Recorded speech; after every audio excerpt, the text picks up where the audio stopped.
नमस्कार, स्वागत है आपका मार्केट टाइम्स टीवी में। देश दुनिया का पहला कमोडिटी बिजनेस न्यूज चैनल जो आज बात करेगा कृषि के बारे में ही, क्योंकि लगातार कृषि को लेकर हम आपके सामने आते हैं और किसानों के हित में बात करते हैं। और उसके साथ ही कृषि कमोडिटी यानी एग्री कमोडिटीज़ के अंदर बाजार कैसा देखने को मिलता है, ये लगातार आपको बताते रहते हैं। तो आज हम बात करेंगे कृषि अध्यादेश पर बवाल क्यों। जी हाँ, अध्यादेश को लेकर इतने ज़्यादा बवाल क्यों किए जा रहे हैं, क्या किसानों को इससे समझ नहीं आ रहा है, इससे बवाल किस हिसाब से देखने को मिल रहा है। आज कृषि अध्यादेश का आपको मतलब समझाएं अगर हम, तो कृषि के लिए 3 अध्यादेश पेश किए गए हैं, जो कि मानसून सत्र के पहले दिन यानी 14 सितंबर को यह अध्यादेश पेश किया गया। हालांकि इसके बारे में लगातार जून से ही चर्चा चली आ रही है और जून से ही यहाँ पर किसानों ने विरोध करना शुरू कर दिया था।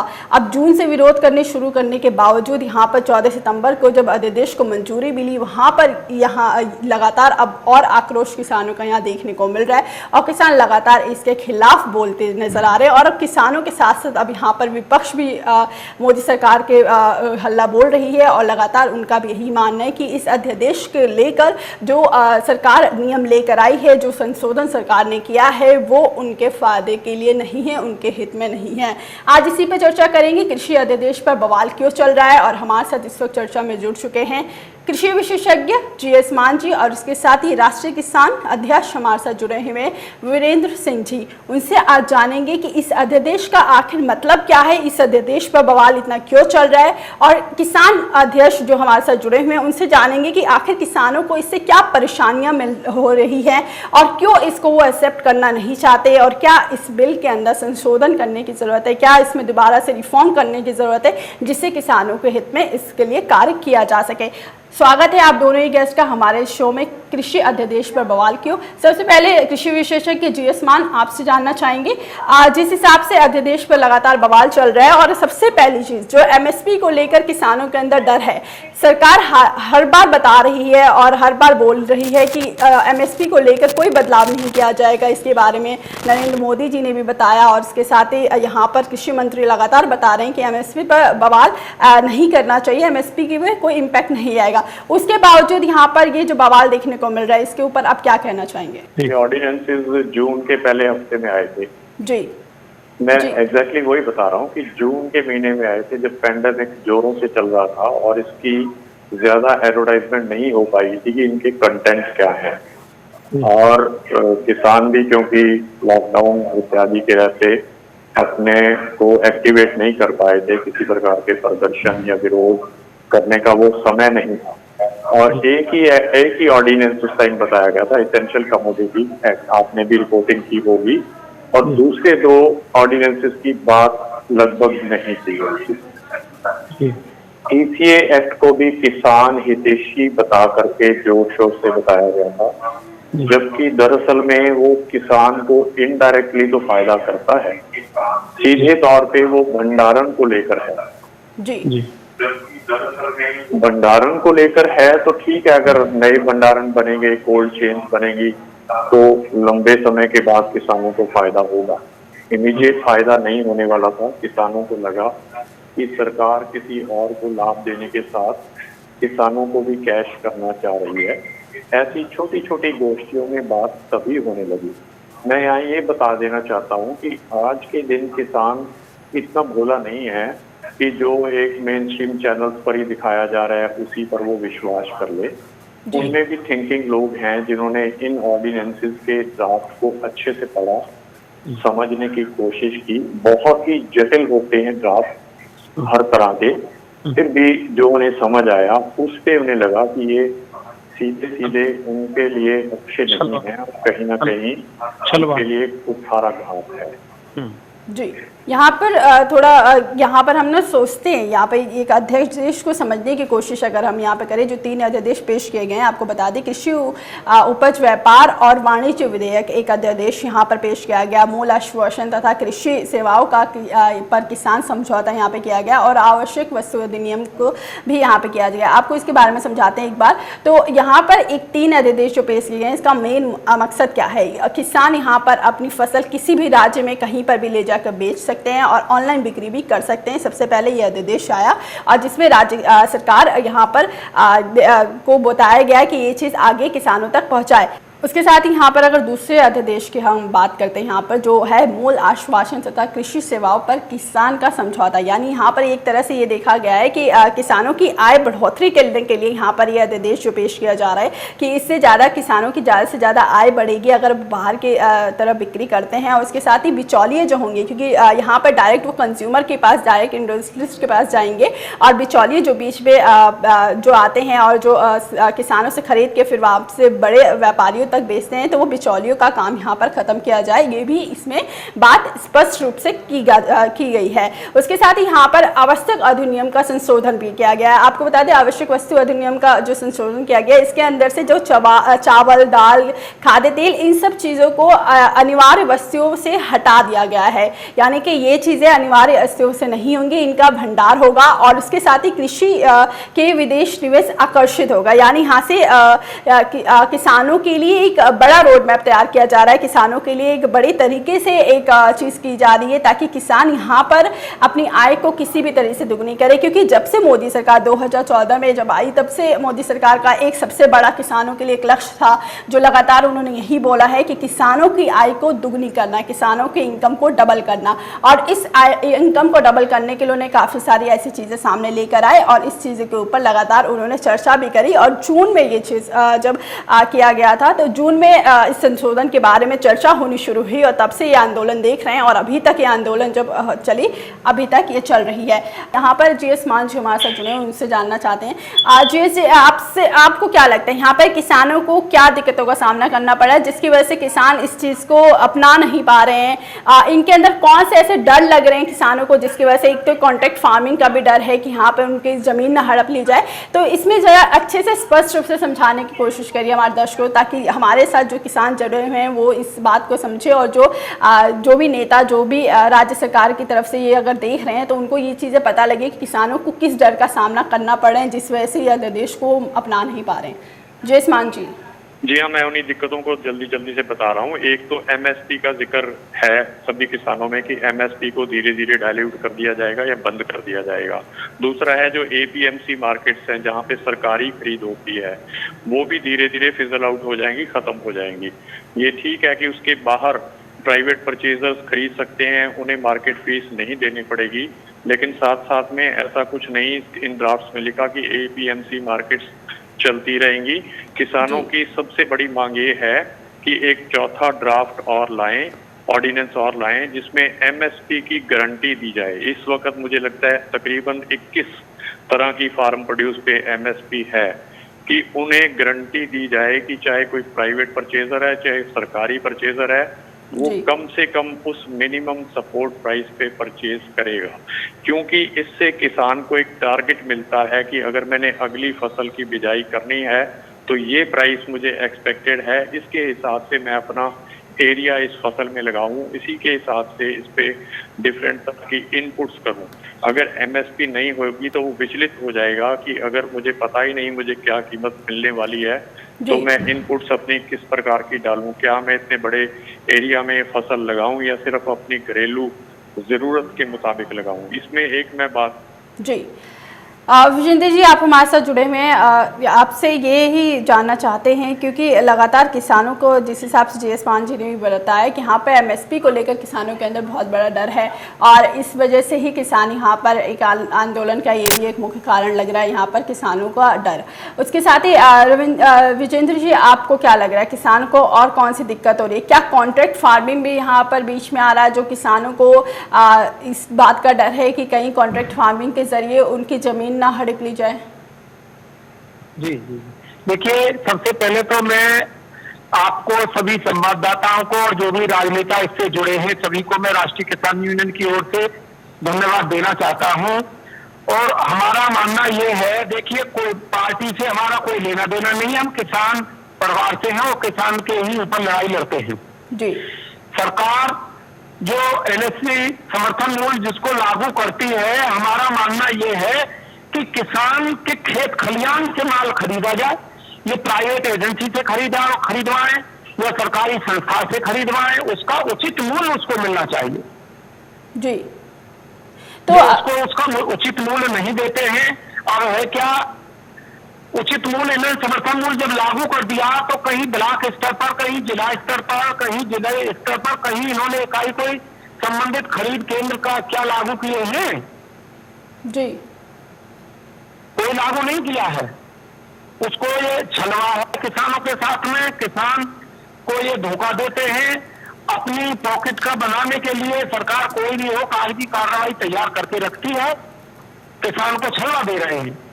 जी, यानी यहाँ से जैसे विजेंद्र जी आप बता रहे हैं कि किसानों का मूल्य अच्छा मिले और किसानों को अच्छे से अच्छे मूल्य के साथ ही उनकी फसल की खरीदारी हो।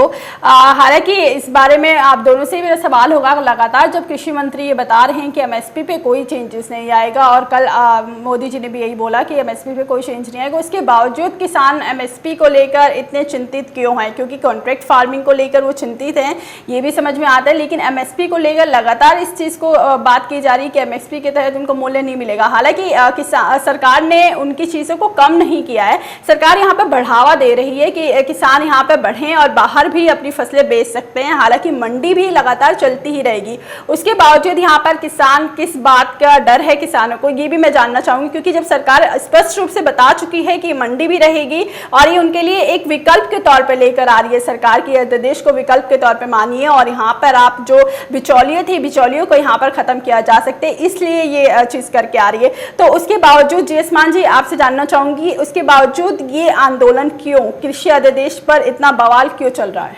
जी हाँ, इसमें सबसे बड़ी बात है ट्रस्ट इश्यूज। चाहे प्रधानमंत्री साहब ने कहा, चाहे हमारे कृषि मंत्री साहब ने कहा, जो उन्होंने कहा होता है वो बयान जो है वो रूल ऑफ लॉ नहीं बनते। ये आप सबको पता है कि उनके कहने भर से वो कानून नहीं बनता। और बिल्कुल रिसेंटली जो हुआ 14 तारीख को एक्सपोर्ट बैन ऑन अनियंस लगाया गया, जिसकी वजह से जो बिल्कुल तैयार फसल प्याज के किसानों की थी उसके भाव गिरे। और 15 तारीख को जो ECA एक्ट जो है वो बिल के फॉर्म में आता है पार्लियामेंट में। एक तरह से सरकार ने खुद को ही सेल्फ गोल करके उस भावना को सबोटेज किया है कि जिसमें केवल प्रधानमंत्री जी ने कहा कि एक पूरा देश किसान की मंडी ही नहीं, बल्कि पिछले दिनों में कहा कि विदेशों में भी उनके लिए खुला है। ये बैन ने इस चीज को और बढ़ावा दिया है कि सरकार जो कहती है उससे किसी और कानून के तहत उसी अपनी बात बताई हुई को खारिज कर देती है। ये जो पहले भी शंका थी, लेकिन ये 14 और 15 की डेवलपमेंट से ये शंका एक तरह हकीकत में बदलती नजर आई, जिससे किसान और भी मजबूती से इसका विरोध करने पर आतुर हो गया है। इसी प्रकार से जैसे कॉन्ट्रैक्ट फार्मिंग है, पहली बात तो ये बहुत ही एक डिफिकल्ट डॉक्यूमेंट होता है। इसमें किसानों को बड़ी आपत्ति ये भी है कि अगर डिस्प्यूट हो जाए तो इसके लिए सब डिविजनल मैजिस्ट्रेट की कोर्ट, जो बहुत एक लोअर कोर्ट होती है और मेन स्ट्रीम जुडिशरी का पार्ट नहीं होती, उसको रखा गया है इन मामलों के विवादों को सुलझाने के लिए। हालांकि किसी कोर्ट को बड़ा छोटा नहीं कहना चाहिए, लेकिन मेरी समझ में SDM की कोर्ट इतने बड़े कॉन्ट्रैक्ट को सुलझाने के लिए कॉम्पिटेंट नहीं है। ये भी एक शंका की बात है कि क्या SDM की कोर्ट सही से न्याय कर पाएगी या उसको इन्फ्लुएंस कर पाएंगे थ्रू डिफरेंट चैनल। उसके अलावा जो आपने बात बताई APMC मार्केट्स की और MSP के लिए ठीक है, वो बारी बारी कह रहे हैं नहीं हटेगी, लेकिन ये कैसे हटेगी मैं इसको ब्रीफ में बताना चाहता हूँ। क्योंकि मार्केट कमेटी जो फीस लेती है, जिसको टैक्स भी कह देते हैं, वो तभी लगेगा अगर किसान मार्केट कमेटी के यार्ड में अपनी फसल को बेचेगा। लेकिन अगर वो उससे बाहर फसल को बेचता है तो उसके परचेजर को वो 2 से 6% अलग अलग स्टेट्स की जो फीस है वो नहीं देनी पड़ेगी। नेचुरली परचेजर को फायदा होगा, हो सकता है वो फायदे का कुछ हिस्सा किसान को भी दे। इस वजह से APMC मार्केट खाली रहने लग जाएंगी। जब ये कुछ समय बाद लगातार खाली रहेंगी तो स्टेट लेजिस्लेचर्स कहेंगे कि इन मार्केट्स का कोई फायदा नहीं है, जो ये रेवेन्यू जनरेट करती थी अब ये लॉस मेकिंग है, यहाँ बहुत सारे कर्मचारियों को सैलरी देनी पड़ती है, ये बड़ी एक प्राइम स्पॉट पे प्रॉपर्टीज हैं, इन्हें बंद कर दिया जाए। ये स्टेट इशू होते हुए भी जब वो बिना काम की रह जाएंगी तो बंद हो जाएंगी। इन बातों को ड्राफ्ट में कहीं नहीं लिखा गया, लेकिन ऐसा अक्सर होता है। ये किसान समझते हैं और उनकी ये शंका है कि हो तो दोनों हो, बराबर चलें। इन चीज़ों की गारंटी भी किसी चौथे ड्राफ्ट में या इन्हीं को अमेंड करके डाली जाए, तब कहीं किसान को इन पे कम आपत्ति होगी। कॉन्ट्रैक्ट फार्मिंग के लिए बारी बारी कहा जाता है कि ऑप्शनल है, जो किसान करना चाहे वो कर ले, जो जिसने नहीं करनी वो ना करे। लेकिन ये ऑप्शनल चीज़ें कब मैंडेटरी हो जाती हैं, इसका सबूत है प्रधानमंत्री फसल बीमा योजना, जिसे पहले जब शुरू किया तो किसी ने उसे ऑप्ट नहीं किया, फिर उन्होंने लोनी फार्मर्स के लिए इसे मैंडेटरी कर दिया। उसका जो कम से कम हरियाणा में तो प्रभाव बढ़िया नहीं रहा, लेकिन लोनी फार्मर के लिए मैंडेटरी थी तो उसे वो लेनी ही पड़ती थी। धीरे धीरे जैसे मुआवजा बढ़ा तो इंश्योरेंस कंपनीज ही बैक आउट कर गई। अब उसको फिर से कर दिया है कि आप इसमें से ऑप्ट आउट कर सकते हैं।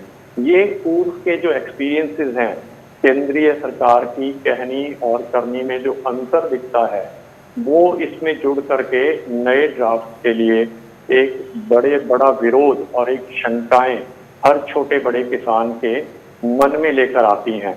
दूसरी बात, पेंडेमिक में इसको क्यों लेकर आए जब पूरा देश इससे दुखी था। और आपको जैसे मालूम ही होगा कि ऑर्डिनेंसेस हमारे कॉन्स्टिट्यूशन में एक आर्टिकल है 213, उसके तहत तब लाते हैं जब parliament is not in session, या जब देश पे कोई विपदा आ जाए किसी पड़ोसी देश से या इंटरनल प्रॉब्लम हो जाए, तब ऑर्डिनेंस का रूट लिया जाता है। नॉर्मल सर्कमस्टेंसेस में जैसे ये हैं, इनको रनिंग सेशन में ही पार्लियामेंट में लाना होता है। इनका ऑर्डिनेंसेस होना भी शंका जाहिर किया फार्मर्स ने कि ऐसा क्यों, उपयुक्त तरीके से क्यों नहीं इसको पार्लियामेंट में ला करके सबके सामने रखा गया, क्यों नहीं स्टेक होल्डर्स जिसमें फार्मर्स भी हैं उनके सलाह के साथ कोई विमर्श किया गया। मुझे नहीं लगता किसी फार्मर को किसी भी इसकी जो मीटिंग्स में इन्वॉल्व किया गया। अगर ऐसा है तो देखिए शक होना इसमें बिल्कुल जाहिर है। और जितनी भी हरियाणा की बात करें तो हरियाणा में मेरी फसल मेरा ब्यौरा एक योजना चल रही है जो अपने आप में रिस्ट्रिक्टिव है, और इतनी रिस्ट्रिक्टिव है कि अगर सिरसा के एक छोटी मंडी में आप रजिस्टर्ड हैं, फॉर एग्जांपल ऐलनाबाद, तो आप उससे बाहर भी अपनी फसल सरकारी किसी खरीद केंद्र पर नहीं बेच सकते। और दूसरी तरफ आपको ये सिखलाया जा रहा है कि पूरा देश आपकी मंडी है, और वो मेरी फसल मेरा ब्यौरा इटसेल्फ इतना कामयाब नहीं हो पाया। सो मच सो कि उसकी वेबसाइट भी बारी बारी से फेल हो रही है और उसको 5 बार उसकी लास्ट डेट को एक्सटेंड किया गया है। ये सब मिली जुली जो प्रक्रियाएं हैं, इससे किसानों में विरोध होना ही होना है। और मैं इस बात से सहमति नहीं रखता कि इसके पीछे कोई अपोजिशन की पॉलिटिक्स है। अपोजिशन के लोग were sitting on the fence, पहले वो किसान के साथ नहीं खड़े हुए थे। जब 10 तारीख को एक बड़ा आंदोलन हुआ, उससे पहले छोटे आंदोलन भी हुए, तब उन्हें लगा कि इस मुद्दे में उन्हें भी छलांग लगानी चाहिए। और अभी का रीसेंट एग्जाम्पल जो एनडीए का ही पार्ट है, शिरोमणि अकाली दल, उनकी मंत्री श्रीमती हरसिमरत ने लास्ट मोमेंट पे जाके इस्तीफा दिया क्योंकि उनके लिए एक पॉलिटिकल कंपल्शन बन गई थी। लेकिन देखिए एनडीए का कॉन्स्टिट्यूएंट होते हुए भी विरोध तो वो कर ही रही है। जी, ये बात हम मानते हैं आपकी। जी, जैसा भी बताया इन्होंने भी, जयस्वान जी ने भी, कि यहाँ पर अगर किसान को इसमें इंक्लूड नहीं किया गया, और जब ये संशोधन और अध्यादेश के ऊपर जब बात चल रही थी तो अगर इंक्लूड नहीं किया गया तो उस टाइम पे हो सकता है इस वजह से किसानों का विरोध जायज़ है। आपको बता दें यहाँ पर हालांकि जब हरसिमरत कौर बादल से पूछा गया और उनसे जवाब मांग गया कि आपने इस्तीफ़ा दिया, हालाँकि आप एनडीए के समर्थक थे, आप उन्हीं की पार्टी में थी, तो उन्होंने ये बताया कि यहाँ पर हमने इसलिए इस्तीफ़ा दिया है क्योंकि 2 महीने पहले से इस बारे में बात चर्चाएं चल रही थी, लेकिन जब अध्यादेश पेश किया गया तो वहां पर उनसे भी इस चीज़ के बारे में नहीं पूछा गया, जो कि उन्होंने स्पष्ट रूप से ये चीज़ बयान भी दिया है। हालांकि जिस हिसाब से आंदोलन चल रहा है इसके बारे में और जानना चाहेंगे। विजेंद्र जी हैं, विजेंद्र जी आपसे ये जानना चाहेंगे, जिस हिसाब से अभी आंदोलन के लिए अभी बताया इन्होंने भी, कॉन्ट्रैक्ट फार्मिंग एक यहाँ पर डर पैदा कर रही है, एमएसपी एक डर पैदा कर रही है, हालांकि बताया जा रहा है एमएसपी के ऊपर।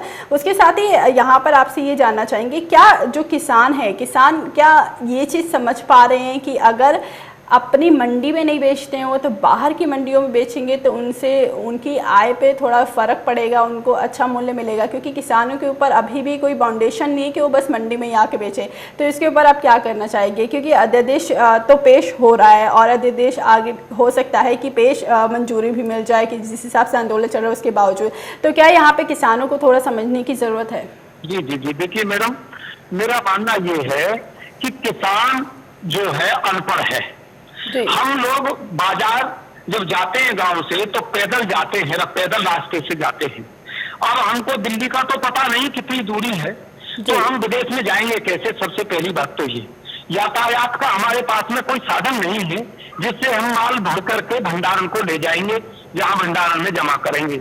दूसरी बात यह है कि हमारा माल, हमारा कहना तो यह है, ठीक है सरकार सही कर रही है, अच्छा है, हम सरकार का समर्थन करते हैं इस बात का कि सरकार कह रही है कि हम किसानों की आय दोगुनी करेंगे, बहुत अच्छा है, करनी चाहिए और पहल कर रही है, अच्छा है। मुझको तो लगता नहीं है दोगुनी की चले वापसी, वो जो 80 का दशक हम अगर देखें, अगर मंत्री जी जो अभी बात कर रहे थे सरकार के, अगर उन्होंने 80 का दशक देखा होगा तो मैंने 80 का दशक देखा है। परिवार में एक घर में अगर 10 घर हैं तो एक घर में खाना बनता था, 10 घर खाते थे। वो स्थिति आने वाली है क्या? सामान बेचने के लिए साधन, यातायात, कच्ची सामग्री कहां से लाएंगे, बीज कहां से, उसमें वो खाद लाएंगे, कहां से दवाई लाएंगे, तभी तो उत्पादन होगा। अभी तो हमारे पास नहीं खाद है, नहीं उत्पादन के लिए कोई चीज है। बेचने की बारी लगा दी गई कि विदेश में बेचा जाएगा, कहीं बेचा जाएगा। हम अपने क्षेत्र को छोड़ के आके जाएंगे कहां? कि सबसे पहले इनको किसान के पास में यातायात का साधन करना चाहिए कि आप अपना सामान्य यातायात साधन फला से लेकर के फला मंडी जाएंगे, उसको समझाना चाहिए गांव गांव जा करके कि आपको ये कार्ड दे दिया गया। हमारे लिए जो हम बाजार जाते हैं तो पुलिस वाले हाथ देकर के रुकवा लेते हैं और माल मंडी तक भी नहीं पहुंचने जाने देते। क्या किसान इतना शिक्षित है पूरे भारतवर्ष का कि यहां से ले जाकर के दिल्ली माल बेच देगा? नहीं बेच पाएगा। अगर दिल्ली कोई मान लीजिए 10% बेचने चला भी जाएगा तो 90% तो उससे वंचित रह जाएगा, जो गांव में रह जाएगा, उससे प्राइवेट एजेंसी दोबारा फिर खरीदेंगे। तो किसान के लिए ये अच्छा नहीं है। मैं तो कह रहा हूं अच्छा बनाने के लिए उसकी मोनोपॉलिसी बदलनी पड़ेगी, गांव में जाना पड़ेगा, इनको गांव में समझाना पड़ेगा। उनको जब समझाएंगे तो उनके लिए यातायात के साधन करेंगे। अभी तो मुझे लगता है कुछ क्षेत्र हमारा इतना बाकी पूरे भारतवर्ष में रहा होगा जहां कच्चे रास्ते बने हैं, वहां से हम लोग चांद पे गठरी रख के अपनी उत्पादन जो पैदा करते हैं उसको 2-2, 4-4 किलोमीटर दूर तक लाते हैं, तब उसको गाड़ियों में भरते हैं, तब आगे पहुंचाते हैं। तो हम कैसे मान लें कि उसका हमको समर्थन मूल्य पूरा मिल जाएगा? मंडी कोई लगती नहीं तो कोई खरीदार नहीं लगता, तो हमारा तो आखिरी तौर बचता है कि प्राइवेट को, साहूकार को बेच करके अपना जीवन यापन करते हैं। यानी यहाँ पे आपका सबसे बड़ा सवाल यही है कि अगर बाहर जाने की जो बात करिए तो किसान यहाँ पर इतना शिक्षित नहीं है कि बड़ी जगह पर जाके अपना माल बेच सके, और यहाँ पर किसानों का मूल्य की जो बात की जा रही है तो सरकार जब मंडियों के अंदर नहीं आ पा रही है, MSP के तहत खरीदारी कैसे होगी, जैसा अभी विजेंद्र जी ने बताया जो खुद एक किसान अध्यक्ष हैं। यहाँ पे GS मान जी, आपसे मैं ये चीज़ जानना चाहूँगी, क्योंकि जिस हिसाब से वस्तुओं को लेकर, जिस हिसाब से मंडी को लेकर ये लगातार अध्यादेश के ऊपर जो बवाल उठ रहे हैं, इसके ऊपर एक चीज ये भी है कि यहाँ पर काला बाजारी की बात की जा रही है। तो इस चीज को, क्योंकि आप खुद एक कृषि विशेषज्ञ हैं तो आप इस चीज को ज्यादा अच्छे से समझा पाएंगे, जो ये काला बाजारी को लेकर विरोध किया जा रहा है और जमाखोरी को लेकर विरोध किया जाएगा, इसके ऊपर आप क्या बोलना चाहेंगे? क्योंकि ये समझना काफी जरूरी है कि काला बाजारी किस तरह से, ये काला बाजारी की बात की जा रही है जब सरकार बोल रही है कि अच्छे से अच्छा मूल्य मिलेगा और बाहर आपका दायरा बढ़ेगा, बेचने का दायरा बढ़ेगा, मंडियों में सीमित नहीं रहेगा, बाहर भी दायरा बढ़ेगा। तो ये काला बाजारी और जमाखोरी की बात कहाँ से आ रही है? जब तक वो एग्जिस्ट करता था तो आपको भंडारण पे कुछ प्रोड्यूस पे रोक थी, लेकिन इसके अमेंडमेंट के बाद तो ये उल्टा हो गया कि आप जितना मर्जी भंडारण कीजिए। तो अगर काला बाजारी भंडारण से ही होती है तो उसमें तो उल्टा इजाफा होगा। ये तो सरकार को सोचना था कि ये इसी एक्ट का आगे पॉजिटिव इफेक्ट आएगा या नेगेटिव इफेक्ट आएगा, और मुझे लगता है कि इसमें ये सीधा सीधा रिस्पॉन्सिबल नहीं है कालाबाजारी के लिए कि भंडारण है या नहीं। भंडारण के अलावा जो सप्लाई चेन्स है उनमें रुकावट है। अगर कोई प्रोड्यूस हरियाणा में बहुत सस्ती है और साउथ में महंगी है तो वो उसको वहां ले जाने के लिए, जैसे विजेंद्र जी ने कहा, कोई लॉजिस्टिक्स का बड़ा साधन नहीं है। किसान तो ले जा ही नहीं सकता, लेकिन व्यापारियों के लिए भी इतना कोई सिस्टम नहीं था। इसीलिए शायद ECA एक्ट को अमेंड किया गया कि वो यहाँ की प्रोड्यूस को चाहे साउथ में जाके भंडारण कर सके और वहाँ की जब भी उनको जरूरत हो वहाँ की वहाँ बेच सके। और इसी को लेकर के FDI जो in warehousing and cold chains है उनकी भी ECA पर आपत्ति थी, जो इसकी बैकग्राउंड में एक छुपी बात है। उन्होंने इस पे एतराज किया था कि ECA के रहते हम इंडिया में इन्वेस्ट नहीं करेंगे, क्योंकि कभी भी ECA का नाम ले करके उनके बिजनेस को रुकावट उनमें पैदा कर सकती है। इसका मूल कारण ये होते हुए इसको अलग अलग तरीके से राजनीतिक लोगों ने अलग अलग ढंग से पेश किया।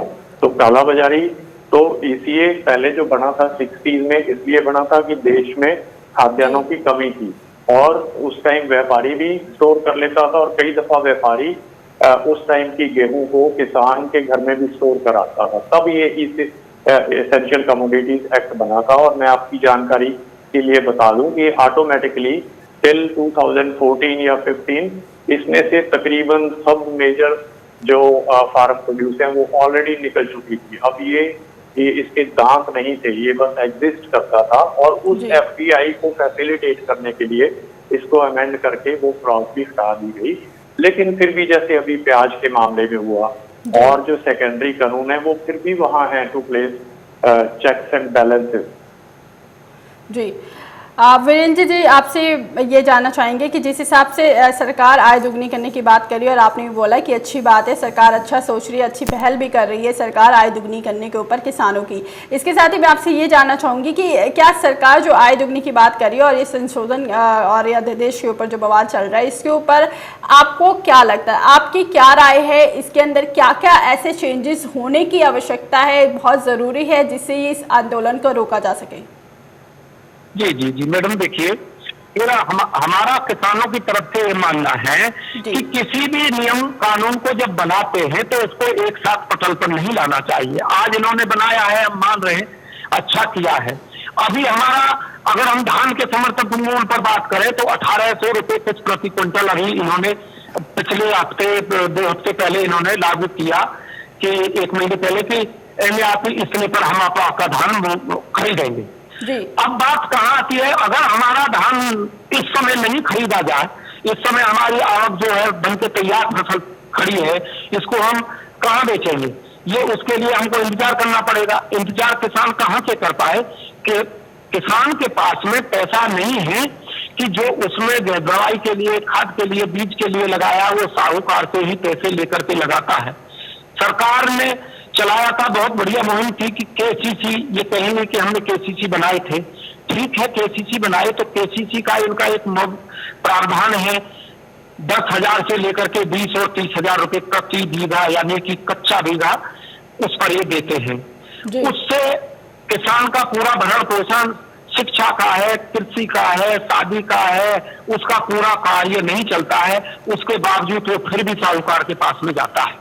तो हमारा मानना ये है कि बनाइए, अच्छा है, उसको मोनोपोलिसी को बनाने के लिए वो नियम एक्ट कानून बनाइए, समिति बनाइए अलग से, जो हर जिला स्तर पर जाकर के ब्लॉक स्तर को भी छोड़ के गांव तक पहुंचे और गांव में एक प्रधान तो होता ही होता है, उसके ऊपर एक लेखपाल नियुक्त होता है स्टेट गवर्नमेंट का।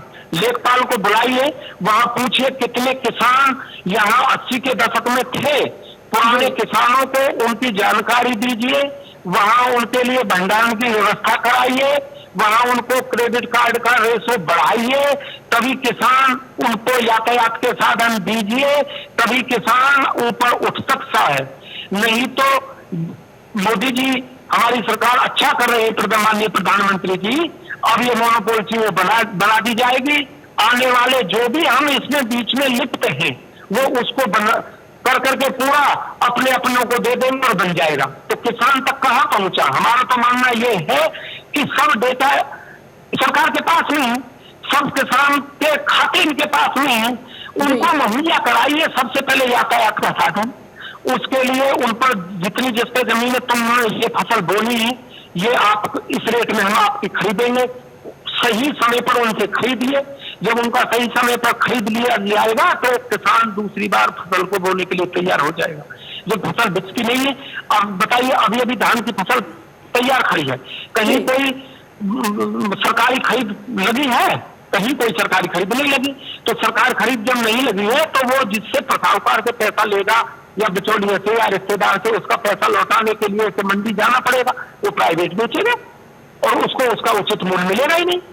तो इसलिए हमारा मानना ये है, सरकार मोनोपोल से बढ़िया ला रही है, ठीक ला रही है, हम समर्थन कर रहे हैं, तो उसे करने के लिए उसके साथ में ऐसी एक समिति नियुक्त की जाए जिसको अमल में लाने के लिए, अमल जमाना पहनाने के लिए, जो अंतिम सरकार कहती थी कि हम अंतिम छोर पे जो व्यक्ति खड़ा उसकी बात करते हैं, तो अंतिम छोर का व्यक्ति वो गांव का किसान मजदूर है, ना कि वो शहर का, ना कि वो राजनीति का व्यक्ति, वो गांव का व्यक्ति है। उसके पास जाइए, उसके पास उस क्षेत्रीय जो कार्यकर्ता है पार्टी के, उनको भेजिए, उसको समझाइए। वहां से गांव से ही शहर बनता है और शहर से ही हमने इनको सरकार को वोट डाल के जिता के संसद में बैठाया है। अब ये सरकार क्या सोचती है कि अब हम बैठे हैं, अब किसान मजदूर से कोई काम नहीं है। अरे किसान मजदूर को पूछना चाहिए था, सरकार को उनकी अंदर की भावना व्यक्त करनी चाहिए थी, आप क्या चाह रहे हैं क्या नहीं चाह रहे। सरकार, हम तो फिर भी कह रहे हैं उसके बावजूद सरकार ठीक कर रही है, पर उसको अमला जमला पहनाने के लिए किसान के पास जब जाएंगे, देखेंगे, बताएंगे क्या कर रहे हैं, अच्छा कर रहे हैं। हमसे तो पूछ लिया जाता है, कभी तो बता देते हैं, तो और नहीं पूछा जाता, नहीं कहाँ जाए, हमको संसद जाने दिया जाएगा? हमको संसद की तो बात दूर की है, किसान अपनी तहसील परिसर में जब अधिकारी से मिलने जाता है उसको वहां नहीं मिलने दिया जाता, उसकी पीड़ा नहीं सुनी जाती है, तो संसद में जाएगा किसान? हमने हमारे किसान मजदूरों द्वारा जो सरकार चुनी जाती है, भेजी जाती है, वो इसीलिए भेजे जाते हैं कि ये सरकार जो किसान के ऊपर अत्याचार हो रहा है उसकी देखरेख करें। जी, समझ रहे हैं आपकी बात। यहाँ पर इसका मतलब आपका साफ यही है कि यहाँ पर किसानों को जागरूक करने की जरूरत है, जो कार्यकारी हैं उनको यहाँ पर भेजने की जरूरत है, कार्यकर्ता को, और किसानों तक पहुँचे ये चीज़, और किसानों को यहाँ पे जागरूक करे, और किसानों को जो आपने जिस हिसाब से बताया कि किसानों को वहाँ पे भंडार करने की और बाकी चीज़ों की भी यहाँ पर चीज़ें उपलब्ध कराई जाए, ये बात समझ रहे हैं। यहाँ से जीएस मान जी, आपको क्या लगता है, जिस हिसाब से इन्होंने ये बताया कि ये चेंजेस होने की वजह से यहाँ पर किसानों को अच्छे से अच्छा मूल्य मिल सकता है और किसान इसका आंदोलन भी बंद कर देंगे, आप इस पे क्या कहना चाहेंगे? आपके हिसाब से क्या वो चीज़ें होनी चाहिए जिससे इस आंदोलन को रोका जा सकता है, और इसके अंदर क्या वो चेंजेस आने जरूरी हैं? जी हाँ, जैसे विजेंद्र जी ने कहा, what looks good on paper may not exist on ground. जो कागजों पे बात दिख रही है वो जरूरी नहीं कि धरातल पर किसान तक पहुंचे। कमियां तो इसमें पहले ही हैं, लेकिन जो है वो भी ठीक से पहुंचे ना पहुंचे, इसका आभास किसान को अभी से हो चुका है। क्योंकि कॉन्ट्रैक्ट फार्मिंग में एक बड़ी कमी और भी आएगी कि कॉन्ट्रैक्ट तो एक परचेजर और प्रोड्यूसर के बीच में होगा, और प्रोड्यूसर को वो लगाना पड़ेगा जो परचेजर चाहता है। मान लीजिए हमारे यहाँ बहुत सारी, जैसे इन्होंने बताया, धान होता है और अगली फसल में गेहूं होती है, और लेकिन परचेजर कुछ और चाहता है, तो वो रकबे भी कम हो जाएंगे, जिससे देश को खाद्यान्न की कमी पड़ सकती है, फूड सिक्योरिटी इशू बन सकता है। अभी भी हमें, अगर आपको आंकड़े ध्यान हो तो वीट पिछले साल तक भी ऑस्ट्रेलिया से इंपोर्ट करनी पड़ रही है, जबकि हम कह रहे हैं कि हम फूड सरप्लस हैं। ये तथ्य बिल्कुल सही नहीं है। अगर थोड़ी सी भी इसमें गिरावट पड़ती है तो हमें बाहर के देशों की तरफ देखना पड़ेगा, जैसे पूर्व में देखा जाता था। इसलिए अभी भी सरकार के पास समय है। हालांकि ये बिल जो हैं लोकसभा में पास हो चुके हैं, आगे तो इनको राज्यसभा में ही जाना है।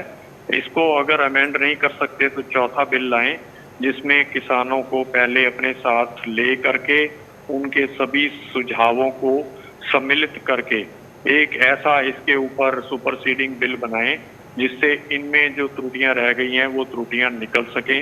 इसके अलावा एक और बिल जिसकी अभी चर्चा नहीं है वो है इलेक्ट्रिसिटी एक्ट अमेंडमेंट 2020, जिसमें इलेक्ट्रिसिटी पर सब्सिडी देने का प्रावधान बिल्कुल खत्म कर दिया जाएगा।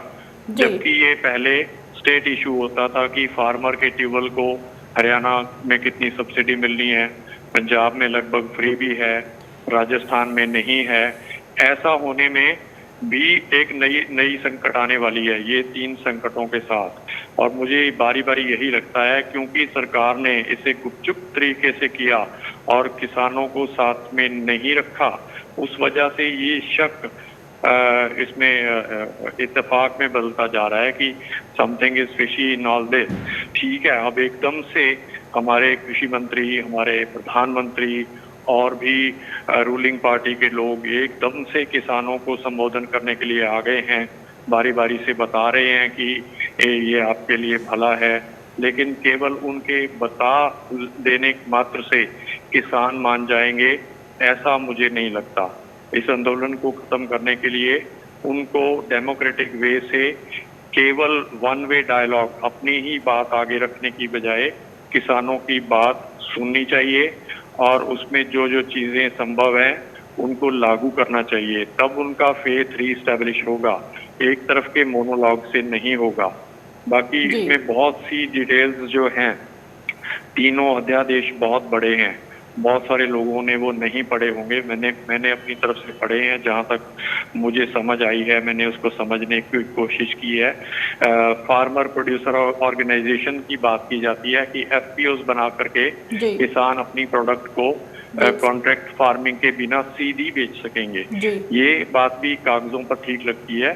कुछ FPOs बने भी हैं, हरियाणा में भी बने हैं, कुछ कामयाब भी हैं, लेकिन इनको बनाने और चलाने की जो टेक्निक है वो बहुत जटिल है। पहले 1000 फार्मर्स चाहिए थे, अब शायद घटा करके 100 फार्मर्स को लेकर के FPO बनता है। अब जैसे मेरे साथ विजेंद्र जी हैं, उन्हें मालूम है कि गांवों में आपस में लोगों का सहचार तो है ही नहीं, सगे भाइयों में नहीं होता और आपस में नहीं होता, तो इस तरह के एस्टेब्लिशमेंट को बनाना किसानों को जो अलग अलग पृष्ठभूमि से आते हैं, अलग अलग शिक्षा से आते हैं, ये बहुत डिफिकल्ट है और ये बहुत लार्ज स्केल पे नहीं हो सकता। देयर में भी सम एग्जांपल, सक्सेसफुल एग्जांपल्स, लेकिन हर गांव में, हर जिले में ऐसा नहीं हो सकता। APMC मार्केट्स को बिहार ने शायद 2006 में खत्म कर दिया था। उसके बाद वहाँ पे जिस भाव पे धान इत्यादि बिकते हैं वो किसी से छुपा नहीं है। वो कोशिश करते हैं कि उनकी जिन्स जो है, यूपी की जिन्स जो है, वो हरियाणा पंजाब में जाके बिके ताकि उन्हें ठीक भाव मिल सके। तो इसलिए ये भी गारंटी देना जरूरी है कि APMC मार्केट नहीं हटेगी, MSP की गारंटी मिलेगी। प्लस ये जो बाकी मैंने आपको इश्यूज बताए, इसके साथ एक स्वामीनाथन रिपोर्ट की बात की जाती है, जब भी की जाती है उसमें से सिर्फ एक ही टॉपिक उठाया जाता है, MSP, और पिछले दिनों में उसकी गारंटी भी ली गई।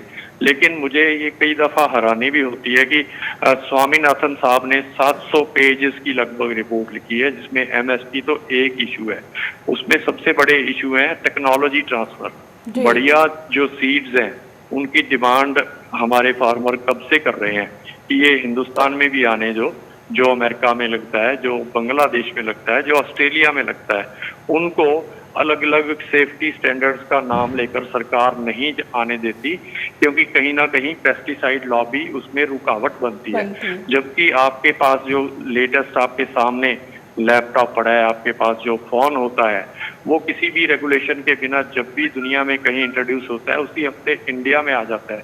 Then why not seed technology? लोग इलीगल तरीके से HTBT लगाने का प्रयोग कर रहे हैं मध्य प्रदेश में, जिसको सरकार तो यहाँ पे जिसमान जी ये माना जाए कि आपकी तरफ से ये है टेक्नोलॉजी कहाँ आएगी? जी, यहाँ पे ये माना जाए कि आपकी तरफ से स्वामीनाथन रिपोर्ट को लाया जाए ताकि यहाँ पे किसानों की आय में उससे भी काफी इम्पैक्ट पड़ेगा और किसानों की आय दुगनी होगी।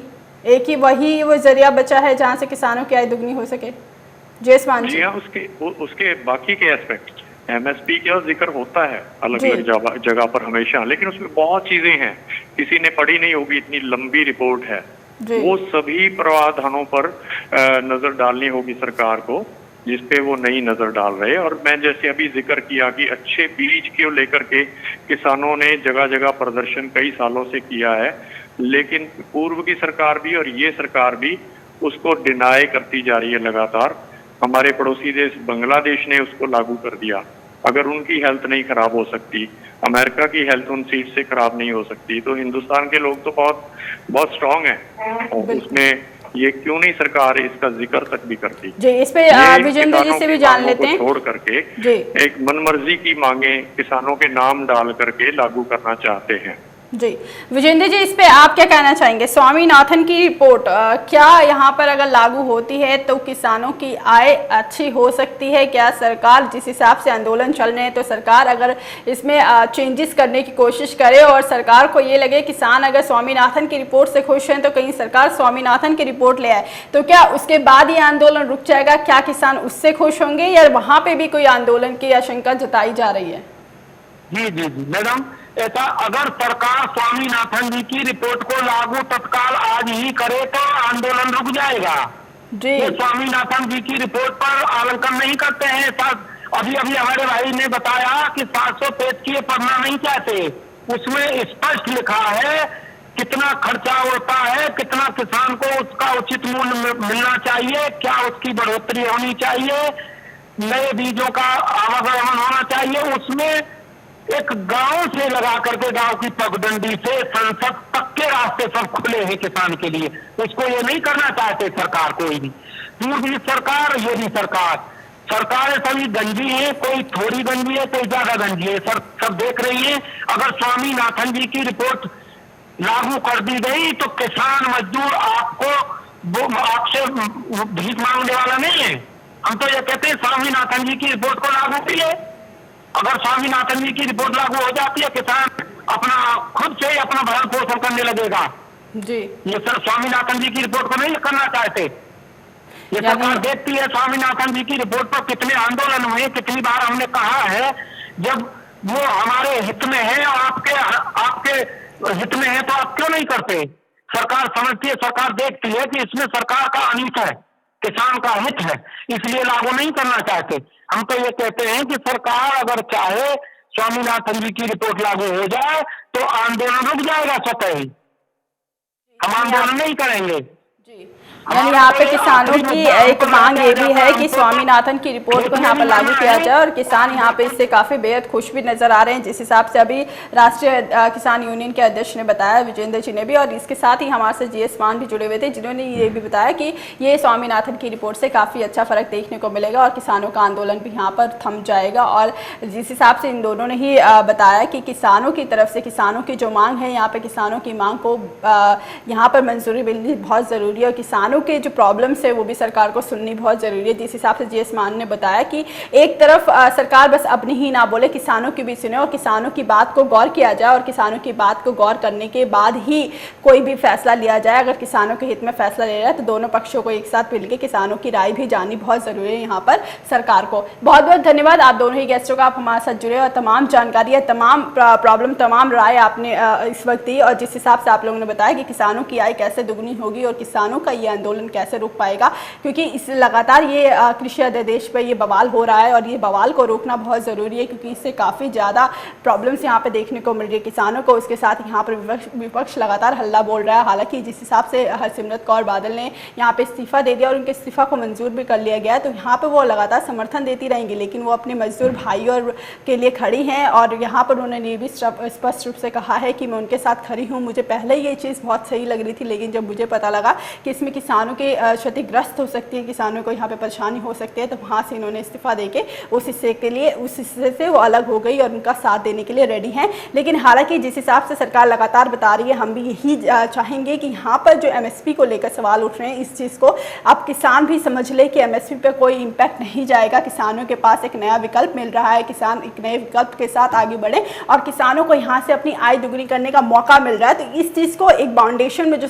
किसान हमेशा रहता था कि अपनी मंडी में ही बेच सकता है और मंडी तक ही जा रहा है, लेकिन इस चीज़ को किसान थोड़ा समझे और किसान इसको ज़्यादा दूर तक सोचे और सोचे कि आने वाले टाइम में किसान अगर कहीं भी एक व्यापारी भी अगर उसको अच्छा मिल जाता है और अच्छे से अच्छा इंडस्ट्रियलिस्ट मिल जाता है जो उसके माल का अच्छा मूल्य देता है, तो यहाँ पर किसानों को हर जगह भटकने की ज़रूरत नहीं पड़ेगी और किसान अच्छा मूल्य यहाँ से कमा सकता है, जिस हिसाब से इस संशोधन का और इस अध्यादेश के बारे में हमें पता चला है। अभी के लिए बस इतना ही। आगे और खबरें देखने के लिए देखते रहिए मार्केट टाइम्स टीवी।